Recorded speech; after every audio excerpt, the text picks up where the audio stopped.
Hello, everyone. Welcome to a very special edition of Hugh Spotlight. So, Superman, the Ballad of Peter Pumpkinhead. Who am I talking about? But it is the Crash Test Dummies. And I am so honored and happy to have live in studio Mitch Dorch and via Zoom and virtually. And you know, it's just like having you here. I've got Brad Roberts and Ellen Reed, and thank you so much for taking this time out. But hey, congratulations all around. Thank you. Brand new song, Sacred Alphabet.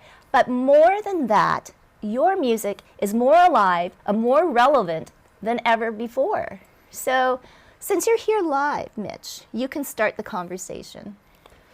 More relevant than ever? Well, how so? How so? I think people really are going back to their roots, so to speak, to bands that they listened to before. And we're seeing a resurgence of a lot of these older bands coming back to life, playing their songs. And you know what? The key, though, is also changing with the times and coming up with new sounds and new music. And that's something that Crash Test Dummies has always done. Well, I would say, now, get tongue-tied in these situations. First of all, I'm surprised at how many Crash Test Dummies fans have resurfaced. Everywhere we go, crowds are much bigger than I think that they're going to be. People are really taking in the new material. They're liking it. The fans are growing with us, which is really quite surprising. Just because you don't expect to resurface and have people show up. You know, you kind of think it's going to be the diehards that never made it. But no, they've been coming out in droves, and that part has been wonderful. You know, with Sacred Alphabet coming out, yeah, I think it's indicative that the band has always followed. We've always been our own Pied Piper, and mostly due to Brad just being true to himself and not necessarily trying to write a hit, but trying to write a song. And people have embraced that. I mean, Crash Test Dummy fans have really embraced that.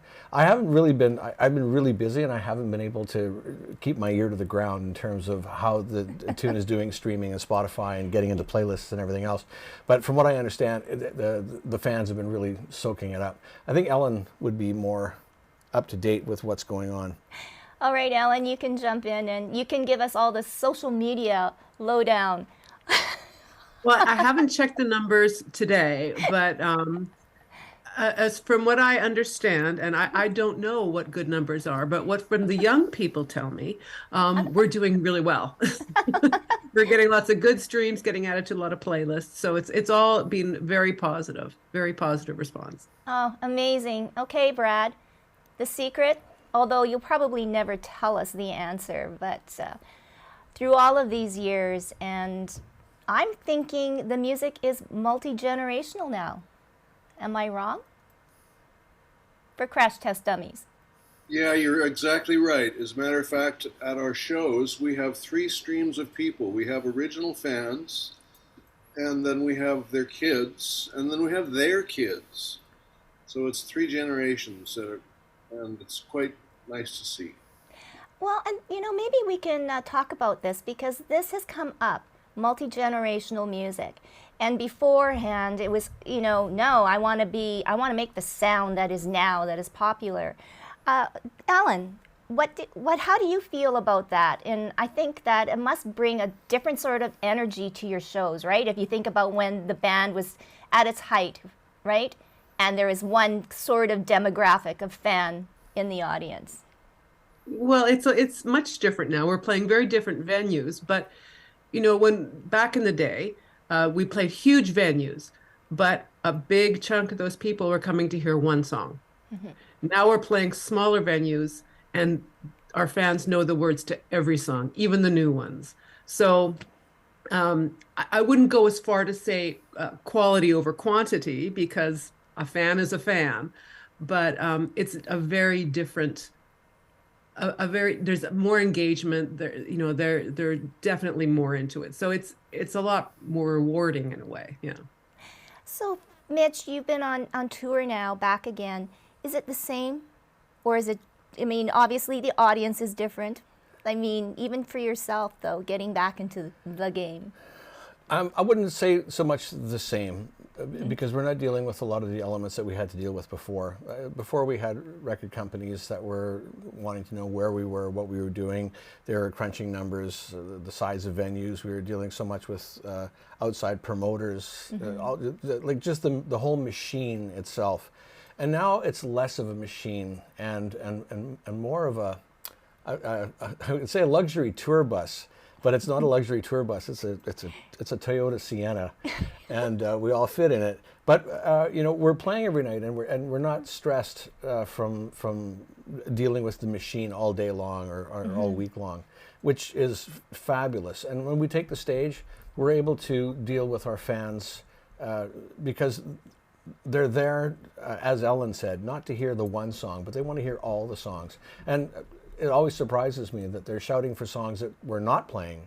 You know, they want to hear songs off every album, which is absolutely fabulous. So it's not the big media push like it used to be. We're able to just do what we want to do, and that makes everybody far more relaxed in how we approach a show. Wow. So Brad, I mean, you've had Crash Test Dummies, you had a solo career, now the band is back. What is sort of, I guess, everybody's mind space now? I mean, Mitch just made reference that it's, you know, everybody seems comfortable. You're playing to a different audience now. Is the pressure still there for you, or is it now kind of you're at a good place, whereas you guys are just having fun on stage? Mitch really put it well in that I was particularly affected by the so-called machine, as Mitch put it, because I was constantly doing press. Like, I'd get up at 8 in the morning and I'd start doing interviews every 20 minutes on the phone until noon, and then I'd drive for hours, and then we'd get there and I'd have more press to do, and it was just constant. And I'm very grateful for it in retrospect, you know, like that I had to go through that to get a song that big. But it was trying.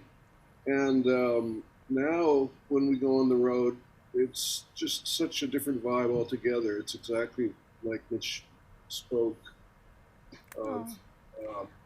You know, there's just so much less pressure in the business world that we have to deal with it. It's just a real joy. Oh, well, that's so good to hear. You know what? I'm just going to say, because I can, because you guys are virtual. So, Brad, you're freezing up a little bit. So maybe just come back in, because I hate to have this whole interview and you're little frozen in time. So, yeah. So no worries. You jump back in, Ellen. I guess now the new music, the songwriting, and, you know, just putting together the songs now, is the process different, or is it the same too in that respect? Well, as far as the recording of the song, it was quite a bit different. You know, back in the day, we would all have to, you know, get together for rehearsals and then go into a studio and, you know, spend all sorts of time and money. But we all recorded our parts in different cities. Technology has advanced to the point where we can do that kind of thing, which is great, because I really don't want to be in the same room with Mitch for an extended period of time. But yeah, so I recorded my parts here in Toronto. Brad did the beds in New York, and Mitch and Dan recorded in Winnipeg. Wow. So yes, you know, the beauty of technology, and I guess too for yourself, Mitch, you know, getting back to playing. I know it's like riding a bike; you never forget. Is that correct? You know what? It took us a couple of days to sort of get back in the saddle. I thought it would be a little bit easier than it was, kind of like the riding the bike thing. But everybody capturing the energy together. The first few shows, I think, maybe not from the audience perspective, but definitely from our perspective, I think everybody was riding a little rough. And but by the time the fourth show came along, everything just kind of fell into place. And then everything was effortless after that. Oh, yeah. Absolutely effortless. Of course, dealing with Ellen is never effortless, but it was an effortless venture. And I mean, my bandmates, they all bring everything to the table. They bring 100% every night. Wow. So when you've got everybody giving 100% every night, you're forced to give 100%. Like you just, forced is the wrong word. Right. You're enabled to give 100%. Well, that's good. On a nightly basis. So there was never, like I say, the first few shows maybe, kind of like a few saddle sores, but apart from that, it was rock and roll right through, and wow. and it was fantastic. Like it just felt, I could do this every night effortlessly. It's wonderful. So exciting. The life of rock stars. Brad, let's talk about the band. Okay, so you've got Ellen, you've got Mitch, you've got Dan and yourself back. Are there new people too involved? Well, we do have a new person involved. His name is Leith Fleming Smith, and he's a keyboard player.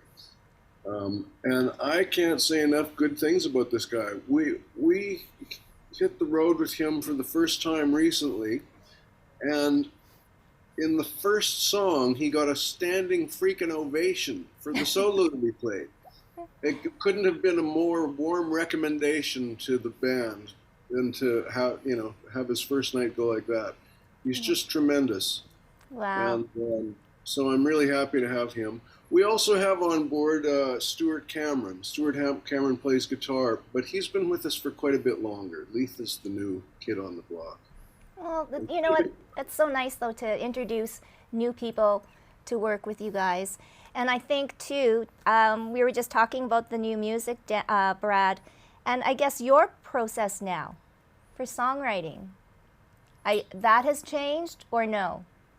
Yeah, it has changed. I've been studying classical composition techniques with a teacher, and I've basically gone back to music school. Back to the music school I never went to begin with. And it's really changed the way I approach writing, and it's been a blessing. It's been it's reinvigorated my I was going to say my process, but that sounds so pretentious. It really just has made my music more exciting for me. Oh. I'm doing it I'm writing in a different way and a different approach. Well, you know what? That's so refreshing, and I think to have this opportunity at this point in life and to be able to do what you love to do, nothing better than that, I don't think, Mitch? Absolutely. I can't stand tall enough for being able to do what you love doing. I really can't. I'd like to add on to what Brad was bringing up in terms of something that the Dummies always did. Brad could always work on a piece of music, and whenever he thought that he'd brought it to as far as he could, he'd kind of throw it out to us. He'd just kind of, like throwing in a meat into a bunch of pit bulls and just say, here, have at her, make the song better. And if you can, great. If you can't, that's fine. But, let's all work together to bring this up. And even with Sacred Alphabet, he still kept that same, modus operandi. Once he had it done, he still threw it to us for our 2 cents, and to say, hey, if you can make it better, fantastic. And if you can't, it's not a problem. And if you think you can and you don't, that's okay too. It's just so it really shaped, I think, a lot of what was Crash Test Dummies before, and he's maintained that, just by not being all tied up and saying, this is mine, this is mine, this is mine, right? It's just like, if we can make it better, make it better. Yeah. So that's something that hasn't changed a lot in terms of how Brad's approaching stuff. Well, you know what? And okay, so let's talk about finding your niche market. And obviously, I guess maybe Crash Test Dummies now has found it when we've been using the phrase multi-generational. Where do you see your music, and does that make a difference where your music, or who is listening to your music and how popular you are? Ellen.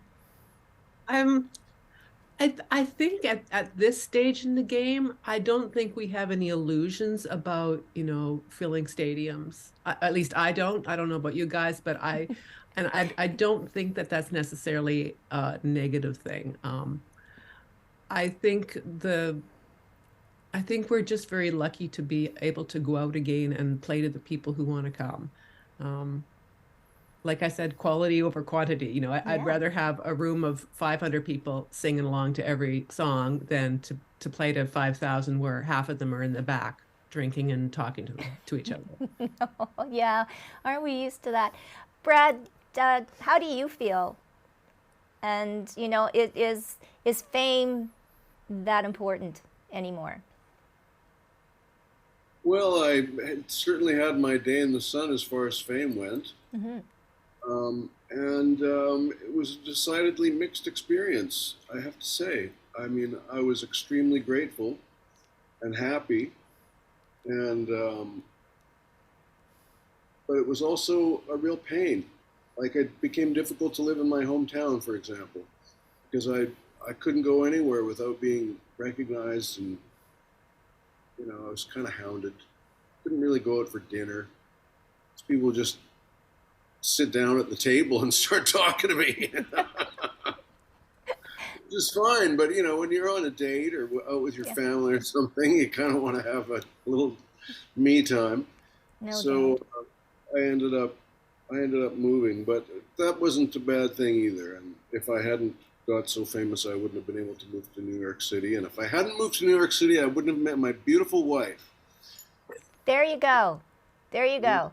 And we'll talk about her too in a few moments. How about you, Mitch?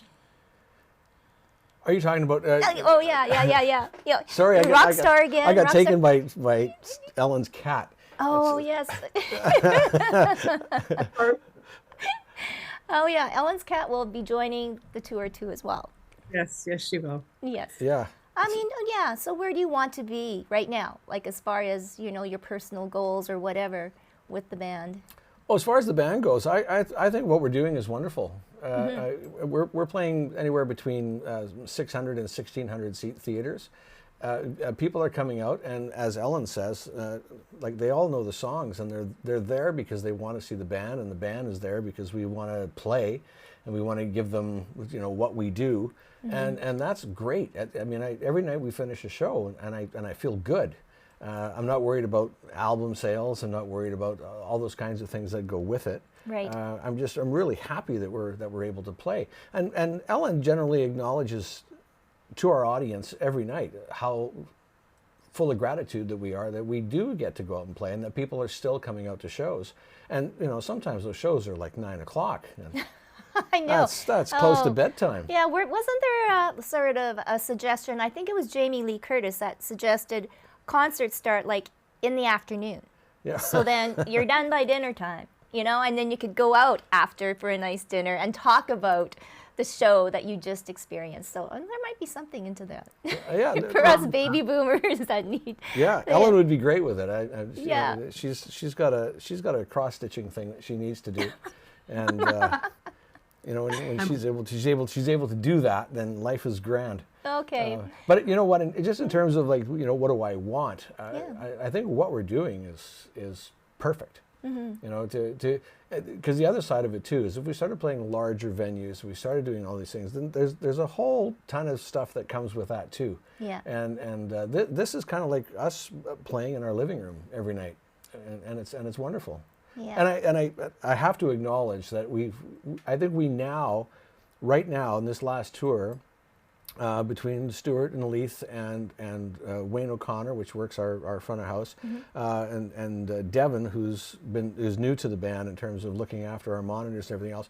When you've got a crew that is like spot on, like they have been in this last tour, that just levels up our whole ability to be crash test dummies every night. Yeah, you guys get to be in the moment and no distractions, and that is like the perfect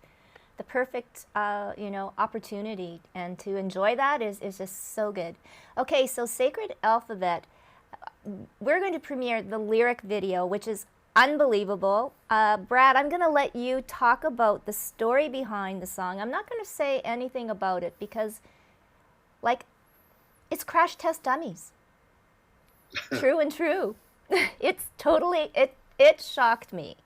But in a good way. In a good way. So, Brad, yeah, the story behind Sacred Alphabet.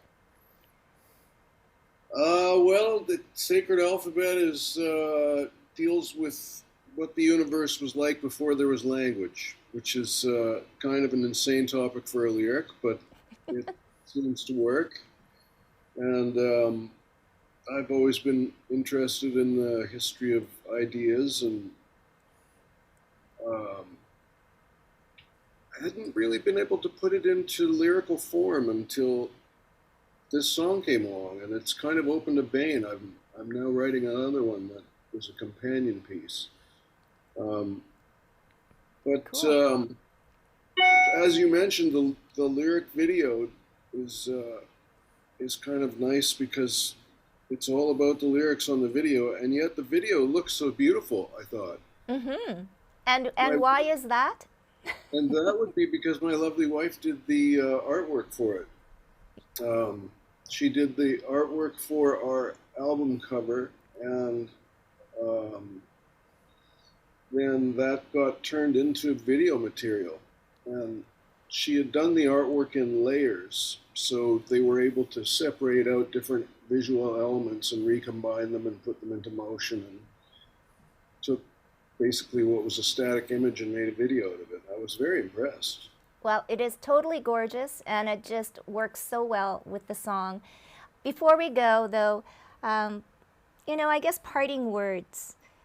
There's so many fans that know the Crash Test Dummies before, and there are new fans that know the Crash Test Dummies now.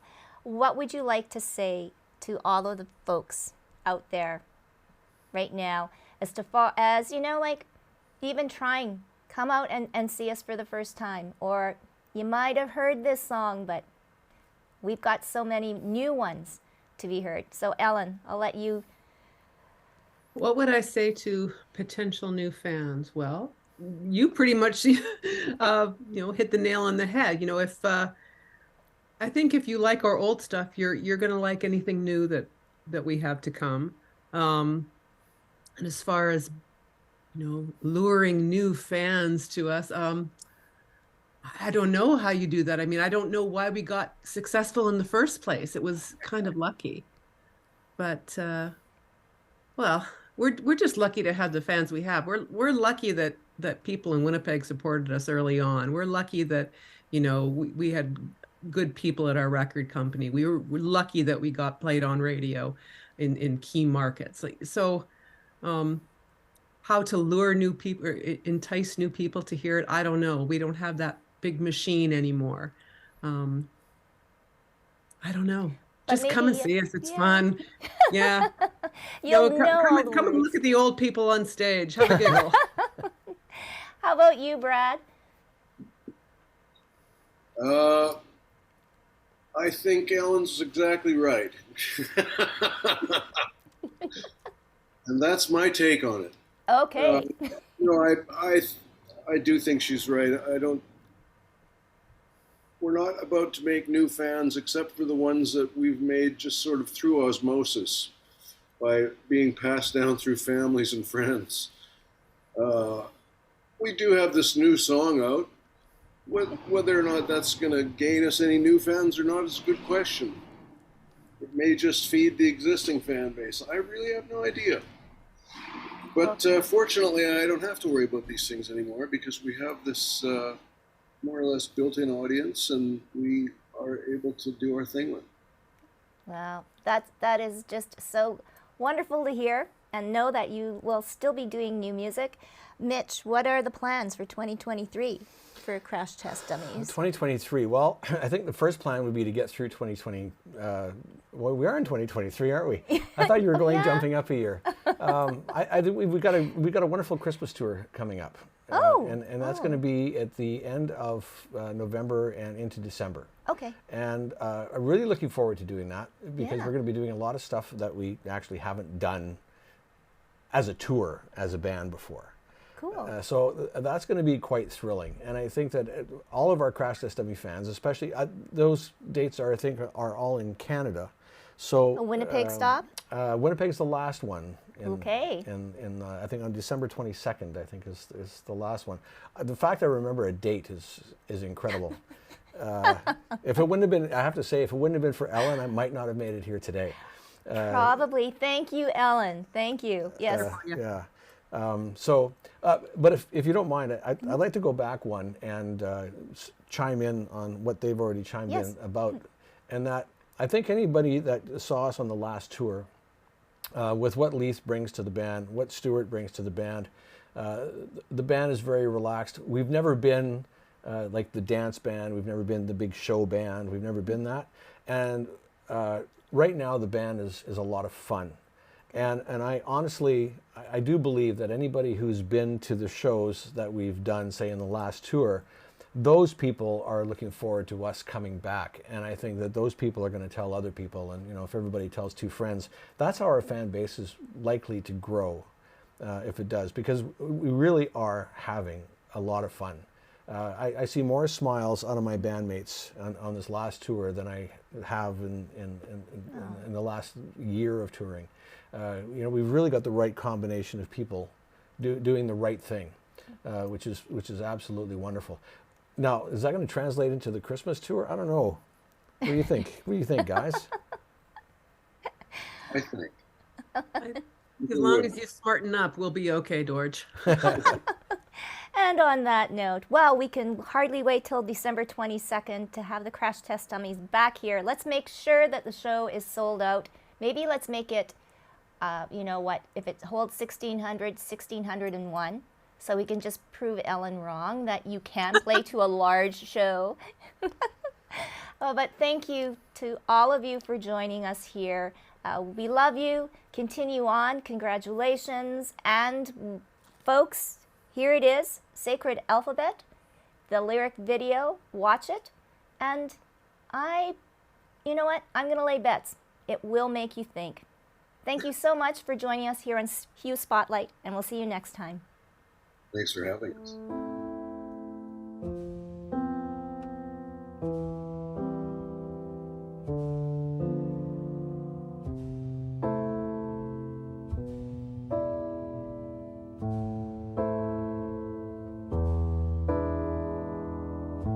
In the beginning was not the Word, not yet.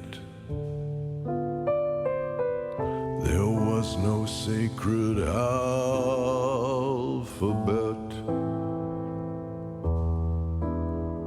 no subject, object, verb or tense.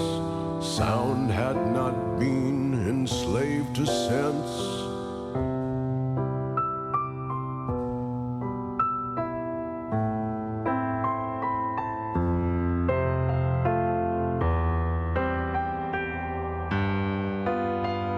The void was neither dark nor deep. It did not, like some giant, sleep. In cosmic unawareness coiled, undreaming of a world unspoiled.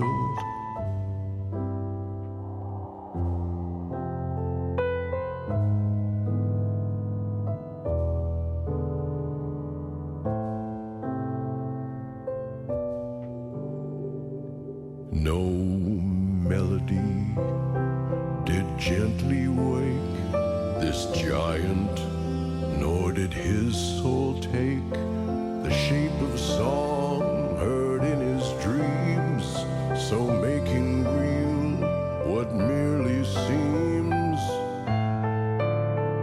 Instead, an undivided how, a random preternatural vow. No beauty, truth, or goodness here, no sin, no shame, no guilt nor fear.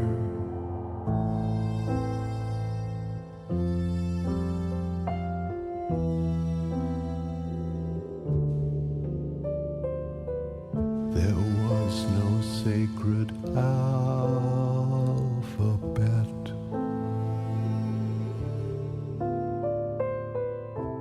In the beginning was not the Word, not yet.